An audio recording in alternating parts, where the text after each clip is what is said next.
So पायलोनेरल सायनसचे लक्षणं काय आहेत सर? की म्हणजे जर आता आहे कुणाला जर लक्ष ठेवायचं आहे, IT प्रोफेशनल आहेत आपले पेशंट आहेत, तर त्यांना एक लक्ष ठेवायचं की अरे पायलोनेरल सायनस होऊ नये किंवा आता जर झाला तर लवकर कळावं, तर त्याची मेन लक्षणं काय आहेत?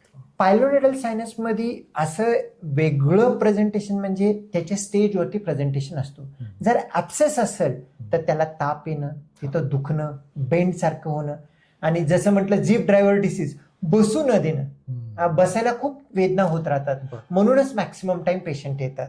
आणि समजा तो फुटून गेला किंवा सर्जरी करून फोडलं, त्याच्यातून पू निघून गेला, नंतरचं लक्षण असतो सतत घाण असणं, घाण वास येत राहणं, तिथं एक ते अनकम्फर्टेबल फिलिंग राहतो. इव्हन इनरवेअर सुद्धा सगळं वेट होऊन पसणं हे होत राहतं. आणि नेमकं पर्सन काय फील करतात की हा आपला अनहायजीन म्हणण्यापेक्षा, पायलोनेरल सायनस म्हणण्यापेक्षा हा घामामुळे तसं घाण झालेलं असेल असं आपण निग्लेक्ट करत जातो.